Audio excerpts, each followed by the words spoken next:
Hi, welcome to the Enlightrepreneurs podcast. I'm here today with Justin Minot. Hey, you nailed it. I nailed it. It took 6 takes to get the name of the podcast right. Right. And my name right in the same sentence. It was beautiful. Well, the fact is my phone keeps mispronouncing your name, and it's hard. I know. That's tough. We should probably, since we got a guest here, we should probably include him as Oh, well. Yeah. Okay. I'm also here today with a man that I'm proud to call my friend and colleague, Carter Phipps. Hey, Carter. Hi, Dave. Hi, Justin. Hi. Nice to see you all. My hair's grown a little bit more, I think, since the last time we spoke. Right. No haircuts during coronavirus. I know. I'm in need of a haircut here. So Carter is a brilliant thinker who, for a living, I know he's a founder of a think tank. He wrote the book Evolutionaries and has just finished a book, Conscious Leadership, which you co-wrote with whom? With Steve McIntosh, the co-founder of the think tank I work in, and then John Mackey, the CEO of Whole Foods. That's good. It's a very impressive lineup. We're always happy to drop your names along with them. So the last time we talked, gosh, I think it was kind of Corona was still on the front end in terms of how That's right, yeah. When we talked about just a few. You're someone who takes the long view of life and of time, work, and which is one thing we really enjoy to get that perspective. And I'm wondering how. First of all, tell me about your book, Conscious Leadership, and let's see what seems most germane about that to this moment. Yeah, well, we're excited about it. It feels like a book that's really needed at the moment. Leadership is this crisis, as many aspects in our society have revealed, is the need for a better form of leadership. And so we're trying to address that, and the book is trying to address that, and more specifically in the business context, but it crosses over into other areas as well. And you mentioned long-term thinking. I mean, one of the tenets and principles that we speak to directly in the book is think long-term, and we're trying to argue for a more ethical form of business and capitalism that thinks about the long term and thinks more accurately of the long term. And it's interesting, in a society right now that's so technologically driven, where things are changing faster and faster.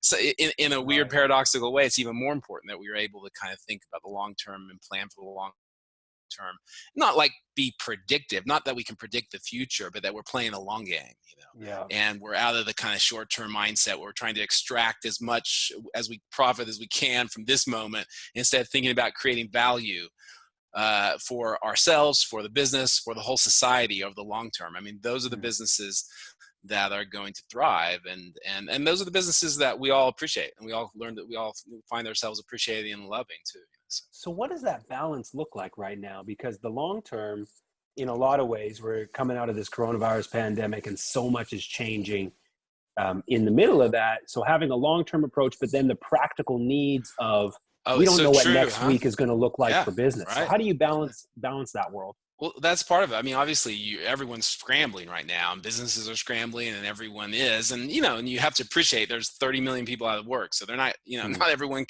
has the luxury to be able to think about the long term in that kind of way. Sure. But so you kind of appreciate that reality, appreciate that the pain points of our society right now. Right. But in some ways, also think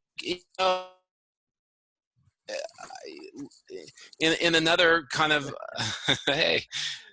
In another kind of a fourth is joining the podcast. Yeah, this is in another our star, Magnolia. Hi, Magnolia. Nice to meet you. Hi, Magnolia. Hi, Magnolia. There it is. That's good. You think sorry, where were we? Oh, yeah. Yeah, I was thinking, like, in moments like this, everything disrupted. And so you kind of appreciate the pain points of our society. And everything has to be kind of include that and be in that context. But, these are also sometimes the moments where I think, it's a transition moment, this moment, right? And we're probably going to be in a transition moment for the next couple of years here. Sometimes moments of recession, moments are also the best times to start new things. Like maybe this is probably a great time to start a business. I mean, I'm starting a podcast. For other people, it's probably a really good time. Now, again, not everyone can have that conversation. We have to appreciate the pain that is out there, but it's also time. We always have to think about the long term. We always have to think about what are the opportunities of the moment, not just the problems of the moment. And look, we're all trying to build a world that's more resilient. As we found out, we're not resilient enough. And I think this is a different point, but I think you see I hear a lot in my social media feeds and in younger generations and millennial generations, this concern about, is capitalism the right system? Is it the way to go? Is it how we should build our society? And I'm a huge defender of capitalism, I'm a huge defender of business, but business also needs to be more ethical. So let's build a more ethical form. And I think the book is really saying, no, it's much better if we build a more ethical, more people-centric, more positive forms of business and of capitalism from the ground up. Rather, it works so much better if our leadership does that, and than if we try to impose that from the outside. Now, obviously, sometimes you have to have rules and regulations that are smart and make sense, but it's so much better if that emerges organically, because those are the kinds of businesses we want to build. So I think the book is a kind of call to action for leaders to build those kinds of businesses. Sure. And not to, often there's a lot of talk about ESG and environmental and social responses in business, and those are all good. But sometimes if we treat business and capitalism as a pig, and we try to dress that better for parties, it's like, that's not, I think ultimately that's not the way we want to go. We want to recognize the inherent value in the thing itself. How much positives are in it, and then we want to evolve it and upgrade it and make it better and better. Well, and that's just not how policies work. Policies are inherently responsive. They're not ahead of it. And really, policies respond to the underlying values of the people, typically. Yeah. And so the policies end up reflecting that, which has been the last however many years of capitalism, short-term, destructive, financial extraction, Yeah, but it's just a symptom of the people. Dave, what are your thoughts? Well, we did a couple podcasts this morning with just people who you couldn't put a scalpel between how much they love people and how much they love business. Yeah, right. Yeah. So we see this, individually, okay? Yeah. These people, but I'm wondering, you're looking more systematically. I mean, how do you bring this more? How do you create the conditions to have this grow more systematically, organically, just as it is individually? Well, we deal with. That's a great question, and I don't know if there's any magic bullet. I think you have to have big conversations. Hopefully, the book is one of those big conversations. We talk about stakeholder. Kind of the idea that the business needs to make a profit to thrive and survive.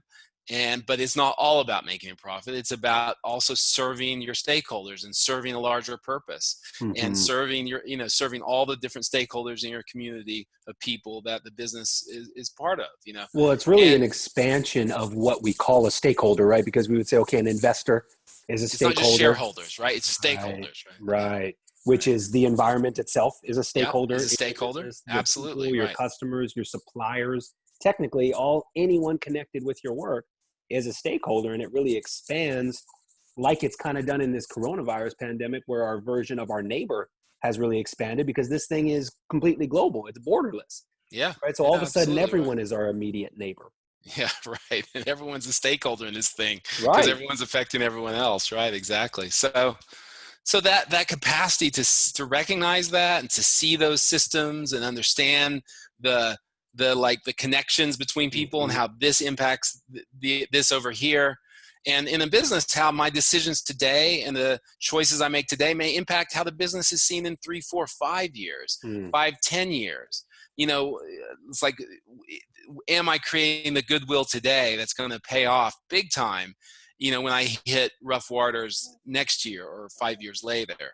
And I think that's part of thinking long-term as well. So thinking about all those stakeholders as we go forward, but also, look, like you say, people, small, someone who has entrepreneurs who loves the people they work with and loves what they're doing, and you can't put any, there's no real difference.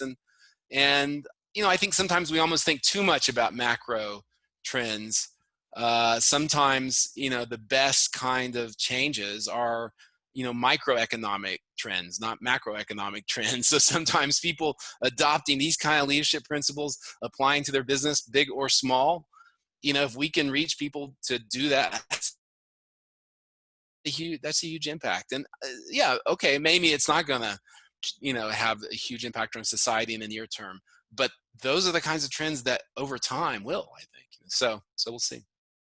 So we're excited about the book, and we feel, the nice thing about a book like this is that it will have a national platform. At least we'll have our 15 minutes of a national stage, and we can make the point. But hopefully over time, it will impact a lot of people. It will impact a lot of people in the micro way as well. So. Yeah. So I have a question that's kind of out of the blue, but because of our history, I don't know how long we've known each other, but Carter, without getting too much long time, Dave, long time into the weeds, was that you were at the forefront of a movement to really change culture for the better. It was really focused on culture as being the defining agent. And, in that you were the editor of the magazine and got to talk with so many brilliant people from so many different dimensions. So if I would say, give me a you are here culturally, because you do have the long, you have your personal history, you have the long history, you seem long. If I'd say, tell us where we are culturally in this moment, what would you say? Oh man, it's a simple question. I still consider myself at the forefront, so I accept it.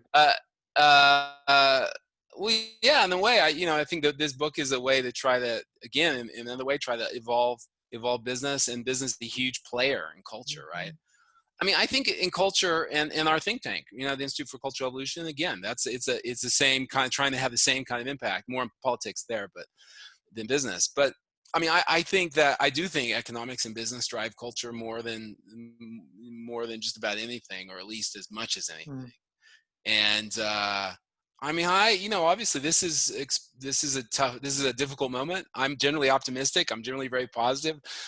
Sometimes I pick up the news these days and I read the stories, and obviously we have to appreciate, again, there's pain in the culture now. We can appreciate that. But sometimes I read the horror stories about everything that's going wrong and how bad everything is. And it's just sometimes and I feel like, well, yeah, we are experiencing a moment of difficulty, but we're going to get through it. And we're on a long-term, the culture has been developing in many positive ways over the last 50 years, and it's going to continue.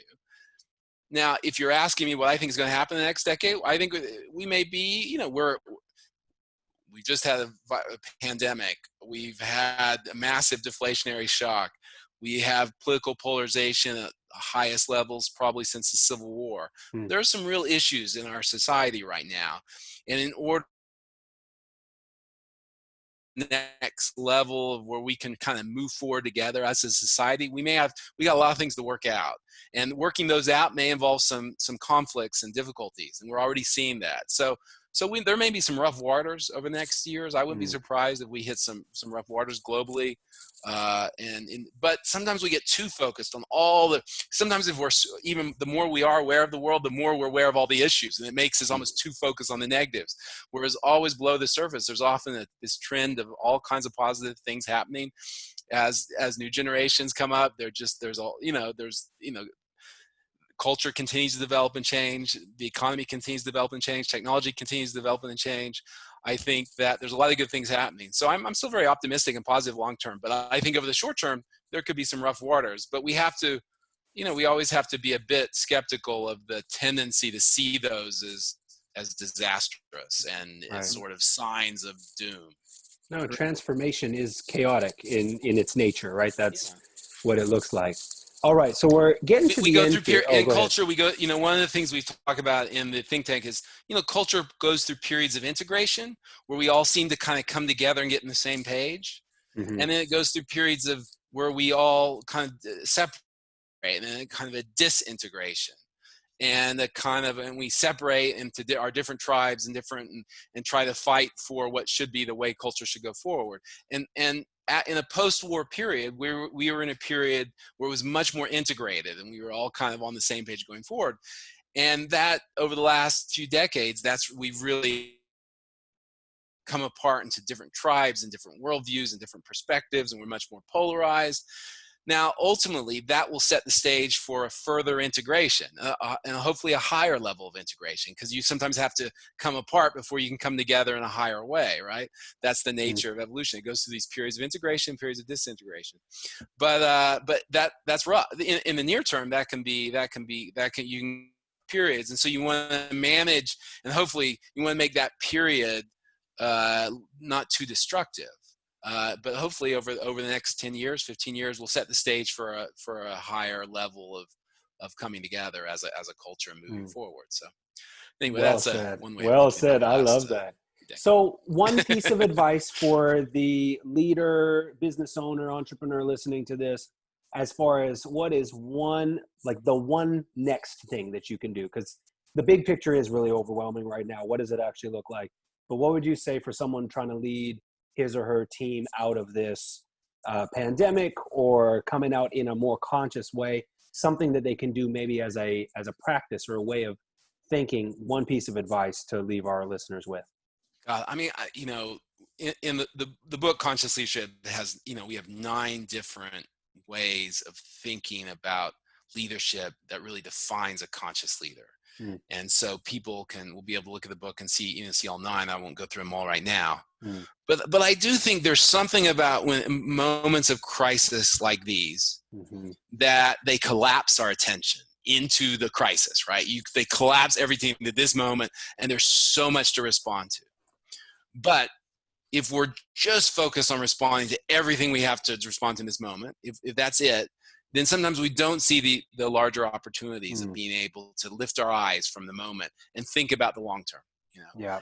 And I feel like, having a practice to, whether it's in the morning or in the evening or when you first get up, to kind of set back and amidst the panic and crisis and everything that has to be responded to, like to step back for a little bit and really think about, okay, what are the opportunities for the long term? How do I kind of lift my mind and my vision out of the demands of the moment, and think about that longer trajectory and kind of put my eyes on that temporarily. What are the opportunities there that I need to pay attention to? How do I need to innovate to take advantage of those opportunities? You can't spend all your time there, obviously, but if you can even spend 5-10 minutes a day there, there might be really important lessons to learn in that contemplation that you'll miss if you're just focused on the here and now. Well, and I really think for so many, because of what you said, that there is this immediate demand, that big dreaming is a discipline for sometimes, I mean, even for me as someone who that comes very naturally to. On most days when you're in the middle of this and solving these types of things, I'm finding myself needing to discipline myself to make time to dream, think big, not just micro. So very, very well said. Well, thanks, Carter. We love having you on. So how do we find your book? Where do we get your book? So Conscious Leadership comes out in September. The Thinking Ahead podcast will also be out around in the early September. That's my new podcast. And for people who want to sign up for my work or my newsletter, go to carterphipps.com and you can sign up for the newsletter I send out every week with the latest things I'm thinking about. It's great content. And I'm subscribed to that new newsletter. It's wonderful stuff and very, very varied. Yeah, can I say that? Right. Yeah. That's the nature of me, right? I'm a generalist, so. Yeah. No, but it really does provide a lot of bigger context for the issues, so. But I think maybe it's all the years of writing, but you just have the capacity to take very complicated stuff and make it very readable and very understandable. It's a real gift you have, and it's a gift you're bringing to the world, Carter. So I'm glad. I'm grateful for every year we've had together, and I look forward to the next 20 or 30 as well. 40. How about 40? My wife wants 40. We need 40 from you, Dave. Yeah, right, Dave. Good. Stay healthy. All right, guys. Take care. Really nice to talk. Take care. Keep it up. Okay, great.